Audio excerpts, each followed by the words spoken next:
आप लोगों को शर्म आनी चाहिए कहते हुए कि केरल और महाराष्ट्र में हुआ है। बेशर्म तो आप हैं।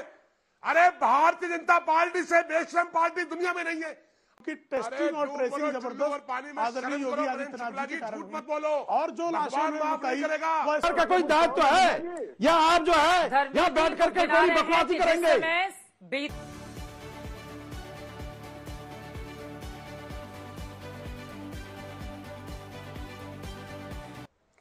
चित्रा जी, एक तो सबसे पहले मैं आपका और आज तक का आभार व्यक्त करता हूं। बहुत गंभीर विषय पर आप चर्चा करा रही हैं। मेरा इस मामले में स्पष्ट रूप से मत है। अभी प्रेम शुक्ला जी को मैं सुन रहा था कि भाजपा शासित राज्यों में रोकथाम के उपाय किए गए हैं। मेरा यह कहना है कि इस वक्त समय भाजपा कांग्रेस या राजनीतिक बातें करने का नहीं है। इस वक्त विषय है देश की जनता, चाहे वो किसी भी राज्य में है, वो भारत की जनता है और उनकी स्वास्थ्य का ख्याल रखना सरकार की जिम्मेदारी है, चाहे वो राज्य सरकार है चाहे केंद्र सरकार है। दूसरी बात मैं कहना चाहूंगा, जहां तक चुनाव का प्रश्न है, कांग्रेस पार्टी ने खासतौर पर प्रियंका गांधी जी ने इस पर पहल की और सबसे पहले कांग्रेस पार्टी ने 15 दिन के लिए अपनी तमाम रैलियों को मुलतवी किया है। लड़की हूं, लड़ सकती हूं, हमने मैराथन, अपनी सब संवाद कार्यक्रम, तमाम कार्यक्रमों पर हमने रोक लगाई है और उसके बाद समाजवादी पार्टी ने भी लगाई है।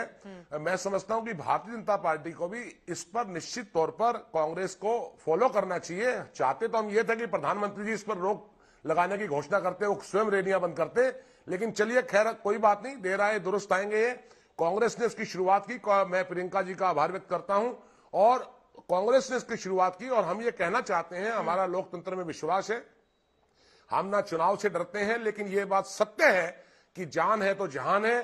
पहले लोगों की सुरक्षा, स्वास्थ्य है, उनकी जान, उसके बाद चुनाव। लेकिन चुनाव आयोग इस संबंध में जो भी दिशा निर्देश जारी करेगा, चाहे वो वर्चुअल रैली हो, डिजिटल रैली हो, चुनाव आयोग यदि ये कह सकता है कि ऑनलाइन वोटिंग होगी, जो भी चुनाव आयोग निर्णय लेगा, कांग्रेस पार्टी उसका दिल खोलकर स्वागत करेगी। लेकिन चुनाव आयोग से मेरा अनुरोध है, मेरा आग्रह है कि जो गाइडलाइन जारी हो वो सख्ती से सभी पॉलिटिकल पार्टीज पर लागू हो और उन गाइडलाइंस बनाते समय ध्यान रखा जाए ये महत्वपूर्ण है कि समान रूप से सख्ती से सभी पर लागू हो।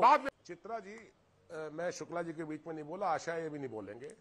मुझे बहुत आश्चर्य है कि मैंने शुरुआत में, अगर आप रिवाइंड करके सुनेंगे, मैंने कहा है ये समय राजनीति करने का नहीं है। केंद्र और राज्य सरकार, मैंने दोनों के लिए कहा कि दोनों की जिम्मेदारी है। मुझे बड़ा आश्चर्य है कि प्रेम शुक्ला जी और भारतीय जनता पार्टी की मानसिकता इस बात को लेकर भी राजनीति हो रही है कि कहां कितनी मौतें हुई हैं। ये मौतों का जो प्रतियोगिता कराना चाहते हैं। मैं सिर्फ इतना प्रेम शुक्ला जी आपको कहना चाहता हूं, इस देश के लोगों ने दूसरी लहर में, तमाम दुनिया ने देखा है कि गंगा किनारे हजारों लाशें उत्तर प्रदेश में किस तरीके से बिना दाह संस्कार के, बिना उनको हिंदू रीति रिवाज के दाह संस्कार के, राइटर ने फोटो जारी किया, आज तक उसका जवाब किसी के पास नहीं है। आप लोगों को शर्म आनी चाहिए कहते हुए कि केरल और महाराष्ट्र में हुआ है। सवाल ये, केरल महाराष्ट्र भारत का हिस्सा है, उत्तर प्रदेश भारत का हिस्सा है। आप तो बेशर्म हैं, किसी हिस्से में गलत होता है। आपको तो शर्म आएगी नहीं क्योंकि आप बेशर्म हैं। कांग्रेस बेशर्म है, ऐतिहासिक रूप से बेशर्म। अरे अब आप चुप रहे, बेशर्म तो आप हैं। अरे भारतीय जनता पार्टी से बेशर्म पार्टी दुनिया में नहीं है। आप लोग मोटा बेशर्मी आपकी दिखाई दे रही है। आपकी शक्ल बेशर्मी जैसी है जी, अकल शक्ल सब आपकी बेशर्मी नहीं थे लोग। आपकी मुकेश शर्मा नाम सिर्फ शर्मा है, नहीं थी। आपने किया क्या है? देखिए कैसे चीख। अरे आपका हेल्थ मिनिस्टर गायब था। निकृष्ट राजनीति करना यह गांधी परिवार का काम है। रक्त पिपासु दल का यही काम है। रक्त पिपासु मैं कर रहा हूँ। अभी आप उत्तर क्यों नहीं दे रहे? मालवनी जत्रोत्सव क्यों नहीं रोका गया? सीधा उत्तर दीजिए ना। मालवनी जत्रोत्सव मुंबई में क्यों नहीं रोका गया? अरे आप मालवनी जत्रोत्सव मुंबई में क्यों नहीं रोका गया? बात रखेंगे, मालवनी जत्रोत्सव मुंबई में क्यों नहीं रोका गया? धर्म का भी पालन क्या उत्तर है? प्लीज चिल्लाइए मत। सीधा सवाल सीधा जवाब। सुनिए, मैं आप सीधा सवाल सीधा जवाब। यहाँ वहाँ की आप डॉक्टर बाएं साए नहीं, सीधा सवाल सीधा जवाब। मालवनी जत्रोत्सव क्यों होने दिया गया? आपने हेल्थ मिनिस्टर को क्यों हटाया? आपने जवाब ही नहीं आपके पास। कांग्रेस को अपने कुकर्मों का कोई उत्तर देते नहीं बनता। क्राइम एडमिट किया हर्षवर्धन का इस्तीफा लेकर। क्या बात करते हैं आप? अरे कुकर्म आप करते हैं। रेमडेसिविर तक, दवाई तक तो लोगों को मिली नहीं, हॉस्पिटलों में बेड अवेलेबल नहीं थे। क्या बात करते हैं आप? बताइए मालवनी जत्रोत्सव क्यों होने दिया मुंबई में? करिए, मुंबई में मालवनी जत्रोत्सव क्यों होने दिया करते हैं आप लोग? मालवनी जत्रोत्सव हम चिंता कर रहे तभी तो सवाल पूछे क्यों होने दिया? जवाब दीजिए मालवनी जत्रोत्सव क्यों? अरे जिस मुद्दे पर चर्चा करने के लिए बैठे हैं तो मैं नहीं जाते हुए प्लीज टॉपिक पर रहते हैं, टॉपिक पर रहते हैं। देखिए दिल्ली में भी बाजार बंद कर दिए गए हैं, ठीक है। कोरोना नियमों के उल्लंघन पर इस तरह की कार्रवाई भी की जा रही है और स्वास्थ्य मंत्री मनसुख मंडाविया भी बार बार लोगों से अपील कर रहे हैं प्लीज जिस मुद्दे पर है हम उस पर बात करें, जिस मुद्दे पर हम डिबेट करने के लिए बैठे हुए हैं। देश का कोई भी हिस्सा हो, कोरोना नियम वहां पर समान रूप से लागू होते हैं। प्लीज आराम से एक एक करके वो आपसे उत्तर मांग रहे हैं। उत्तर प्रदेश तो महत्वपूर्ण है ही, चुनावी राज्य है और यहाँ पर कोरोना नियमों का ध्यान रखना होगा हर हाल में, ठीक है। लेकिन वो आपसे सवाल पूछ रहे हैं मुकेश शर्मा जी कि यही चीजें तो लागू होती हैं मुंबई में भी। अगर आंकड़े वहां पर भी बढ़ रहे हैं तो वहां के कार्यक्रमों में और बाकी चीजों में उस तरह की सख्ती क्यों नजर नहीं आ रही है? जहां पर आपके राज्य हैं, जहां पर आप सरकार में हैं, वहां पर तो एक स्टैंड लेकर दिखाइए ताकि वो एक एग्जाम्पल बने बाकी स्टेट के लिए। मैंने कहा है जो पाबंदियां समय समय पर लगनी चाहिए। मैं दिल्ली का विषय मैंने उठाया तो नहीं है। दिल्ली में क्या हालत है चित्रा जी आप भी देख रही होंगी। मैंने तो दिल्ली का विषय नहीं उठाया, मैंने किसी बीजेपी स्टेट का इश्यू नहीं उठाया। राजनीति इन्होंने शुरू की है। मैंने तो पहले शब्दों में कहा था देश एक है, देश का हर नागरिक, चाहे प्रेम शुक्ला जी हो, चाहे मुकेश शर्मा हो, चाहे चित्रा त्रिपाठी हो, सब बराबर है, सबकी जान बराबर है। और जो बेचारा झुग्गी झोपड़ी में रहता है उसकी जान भी बराबर है। छोड़िए आप क्या बात करते, राजनीति आप करते हैं। लोगों को मरवा दिया आपने राजनीति के चक्कर में। गंगा किनारे हजारों लोग मरते रहे, लाशों के संस्कार तक नहीं हो पाए शमशान घाटों में। मुंबई के लोकल आप जिम्मेदार हैं इसके लिए, छोड़िए आप। सब जानते हैं उत्तर प्रदेश में क्या हो। उत्तर नहीं दे रहे। जहां तक सवाल है मुंबई का, निश्चित तौर पर महाराष्ट्र सरकार, महाराष्ट्र सरकार एहतियात बरत रही है। शांति से विचार कीजिए और उत्तर दीजिए कि आपकी सरकार कितनी गैर-जिम्मेदार है।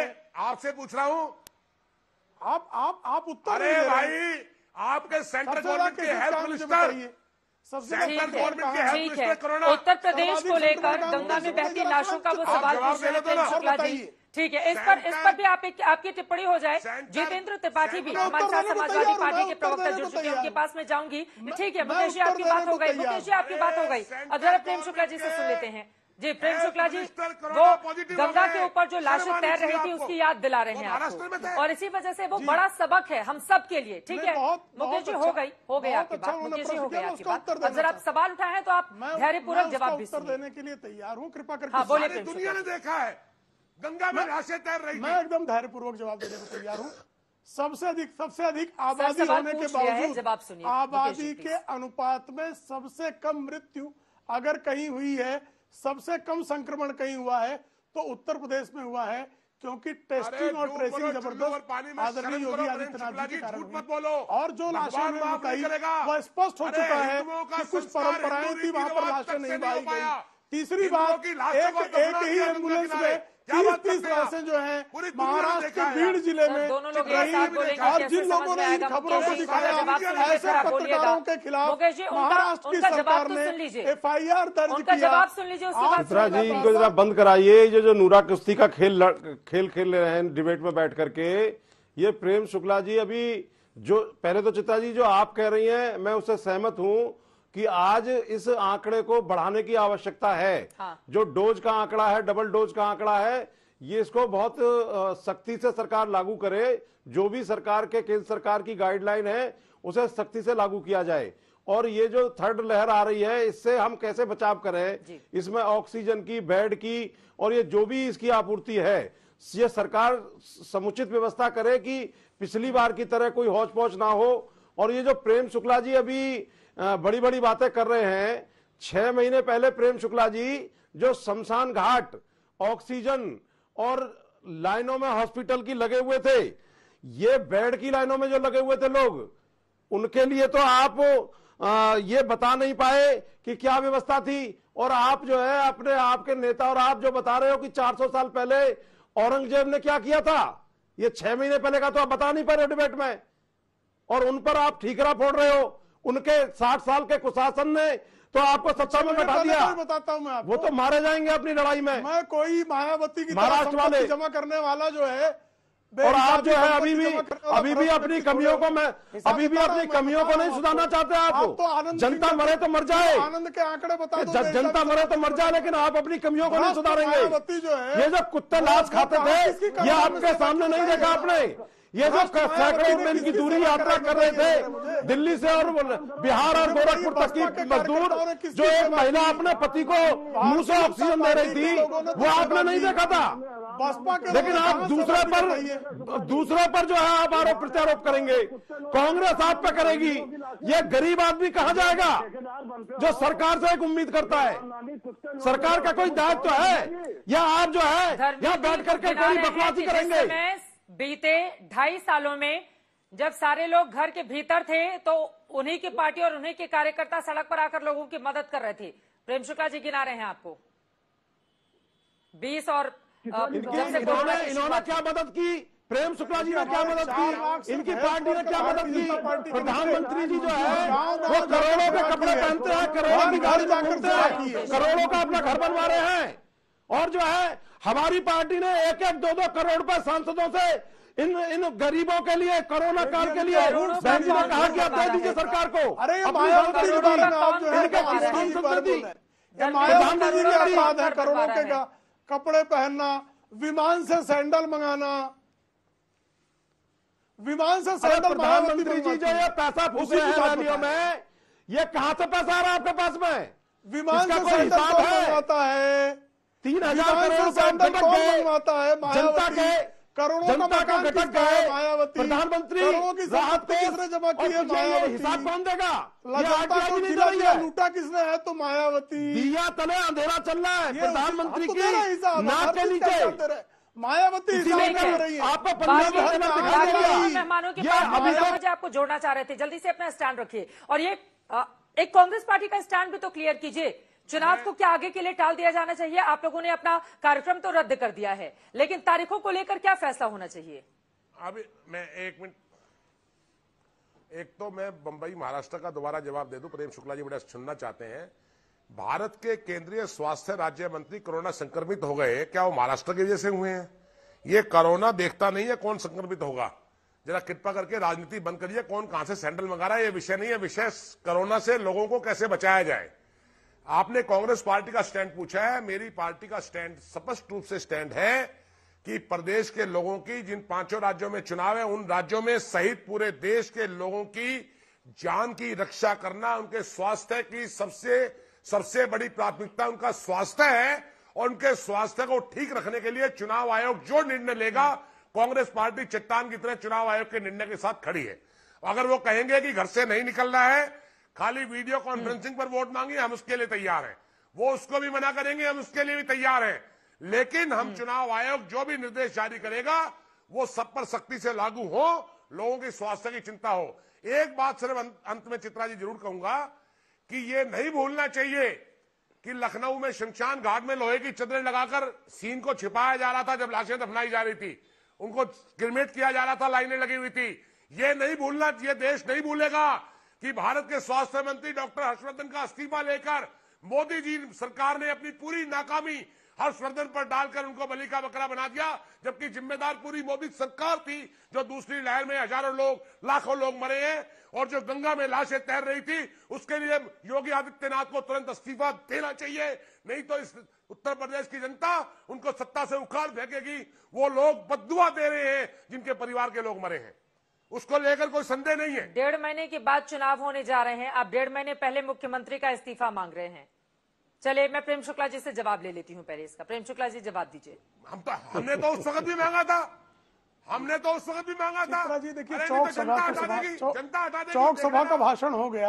आपकी जानकारी के लिए बता दें, उत्तर प्रदेश में कोरोना संक्रमण से मृत्यु की संख्या उत्तर प्रदेश की आबादी महाराष्ट्र की आबादी से 2 गुनी है। उत्तर प्रदेश की अब आप शांत हो जाइए।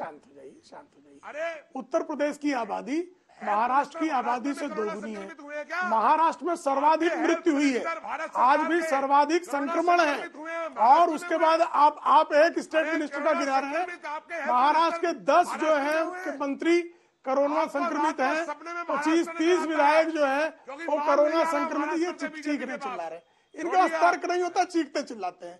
कांग्रेसियों का काम कोलाहल मचाना है, ये तर्क सम्मत बात नहीं करते हैं, कोलाहल मचाते हैं। मुकेश शर्मा जी 2 लाइन में प्लीज जल्दी से जवाब दीजिए। राहुल गांधी ने वैक्सीनेशन करवाया है क्या, वो पूछ रहे हैं। मैं प्रेम शुक्ला जी को ये कहना चाहता हूं, कौन वैक्सीनेशन राहुल जी करवा रहे हैं, प्रियंका जी करवा रही हैं, किसके सैंडल हवाई जहाज से आ रहे हैं, चौपर से आ रहे हैं, विषय ये नहीं है। आज विषय ये है कि जो लोगों को जीवन की रक्षा कैसे की जाए। जो वैक्सीनेशन की स्पीड प्रधानमंत्री जी के जन्मदिन पर थी, वो आज क्यों मेंटेन नहीं है? देश ये जानना चाहता है। नाटक क्यों करते हैं आप लोग? देश जानना चाहता है। दूसरी लहर में जो लाशें बह रही थी, राहुल गांधी ने वैक्सीनेशन नहीं कराया, उसका जवाब दीजिए। आप स्वीकार रहे हैं वैक्सीनेशन नहीं करवाया राहुल गांधी ने? आपको कांग्रेसियों ने कुछ प्रचार किया, स्वीकार रहे हैं आप क्या बात करते हैं वैक्सीनेशन? अरे निजी आरोप की क्या बात हुई साहब? आप कल पूछे राहुल गांधी ने वैक्सीनेशन नहीं करवाया, चित्रा जी लिख लीजिए। आप मैं आपसे पूछ रहा हूं, आप कह रही थी कराया ना, आप फोटो नहीं करवाया है वैक्सीनेशन राहुल गांधी ने। फोटो लेके बैठे हो। राहुल गांधी वैक्सीनेशन नहीं करवा रहे हैं। अरे प्रेम शुक्ला जी, राहुल गांधी जी का वैक्सीनेशन आपके लिए इतना जरूरी क्यों है? प्रेम शुक्ला जी, यहाँ पर अगर 50% लोगों को दूसरा डोज नहीं लगा है, 12% लोगों को पहला डोज नहीं लगा है, तो आप उनको देखिए। अब राहुल गांधी प्रियंका गांधी का वैक्सीनेशन क्यों जरूरी हो गया था? ठीक है, मैं नहीं आती हूँ। प्रदेश की और देश की जनता हमारे लिए महत्वपूर्ण है। यहाँ पर किसी एक नेता विशेष के बारे में हम बात करने के लिए नहीं बैठे हैं।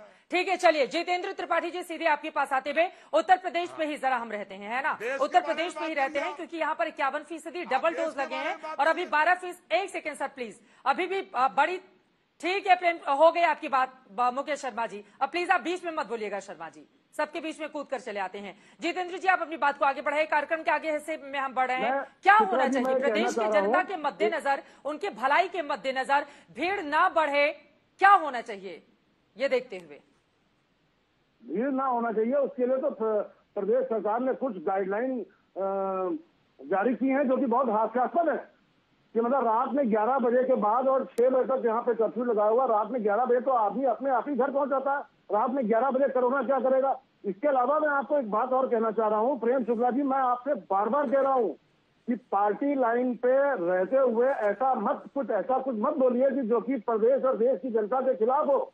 मैं आपकी जानकारी में एक बात और लाना चाह रहा हूँ, अपनी सरकार को यहाँ बोलिए, यहाँ पे लोगों ने अपने स्तर से मैनेज करके बूस्टर डोज लगवानी शुरू कर दी है, जिसमें सरकार का कोई योगदान नहीं है।